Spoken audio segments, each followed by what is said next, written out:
এখানে একটা মেয়ে তাড়াহুড়ো করে গ্যাস স্টোভ বন্ধ না করেই বাইরে চলে যায়। কিসের এত তাড়া? বন্ধুদের সাথে ঘুরতে যাওয়ার। সে আবার ঘরের দরজা লক করে চলে যায়। ওদিকে ঘরের ভেতরে আগুন ধরে যায় এবং আস্তে আস্তে তা ভয়াবহ রূপ নেয়। ছেলেটি এসে যখন দেখে, ততক্ষণে পুরো ঘর আগুনে পুড়ছে। সে কোনোমতে তার মা এবং মেয়েকে বাঁচিয়ে বাইরে নিয়ে যাওয়ার চেষ্টা করে, কিন্তু দরজা বাইরে থেকে লক করা ছিল। সে তখনই তার স্ত্রীকে ফোন করে, কিন্তু স্ত্রী ভাবে সে তাকে বিরক্ত করছে এবং ফোনটি কেটে দেয়। ছেলেটি কোনোমতে লক ভেঙে তার মা ও মেয়েকে উদ্ধার করে হাসপাতালে নিয়ে যায়। তাদের অবস্থা খুবই আশঙ্কাজনক ছিল। ডাক্তার বলেন, তাড়াতাড়ি বিল পে করুন, তবেই আমরা চিকিৎসা শুরু করতে পারব। ছেলেটি বুঝতে পারছিল না কি করবে, কারণ তার মানিব্যাগ তো ঘরেই আগুনে পুড়ে গেছে। তাছাড়া সব অ্যাকাউন্টের পাসওয়ার্ডও তার স্ত্রীর কাছে ছিল।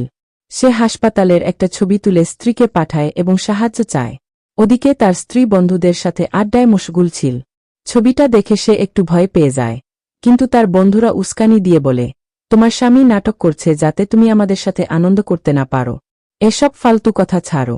ছেলেটি আবার ফোন করলে স্ত্রী ভাবে সে টাকার জন্য নাটক করছে, তাই ফোন কেটে দেয়। ওদিকে হাসপাতালে মা আর মেয়ে মৃত্যুর মুখে। কোনো উপায় না পেয়ে ছেলেটি তার স্ত্রীর সোশ্যাল মিডিয়া স্টোরি দেখে লোকেশন খুঁজে সেখানে পৌঁছায় এবং কাকুতিমিনতি করে বলে, আমাকে টাকা দাও। মা আর মেয়ে হাসপাতালে মৃত্যুর সাথে লড়ছে। স্ত্রী কার্ডটা বাড়িয়ে দিয়ে বলে, ঠিক আছে, আমিও হাসপাতালে গিয়ে দেখছি তোমার কথা সত্যি কিনা। হাসপাতালে গিয়েও স্ত্রী তার বন্ধুদের সাথে গল্প করতে ব্যস্ত থাকে। বাধ্য হয়ে ছেলেটি স্ত্রীর হাত থেকে কার্ডটা ছিনিয়ে নিয়ে বিল পে করতে দৌড়ে যায়। এটা দেখে তার বান্ধবী বলে, দেখো তোমার স্বামী টাকার জন্য কেমন ছোটলোকের মতো কার্ড ছিনিয়ে নিয়ে দৌড়ালো। এই শুনে স্ত্রী রেগে গিয়ে তখনই কার্ডটা ব্লক করে দেয়। ছেলেটি যখন কাউন্টারে কার্ড দেয়, তখন জানতে পারে কার্ডটি ব্লক।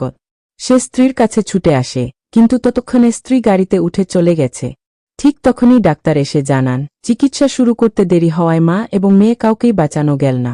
এভাবেই স্ত্রীর একটা সামান্য ভুল আর চরম বোকামির কারণে দুটো তাজা প্রাণ অকালে ছড়ে গেল।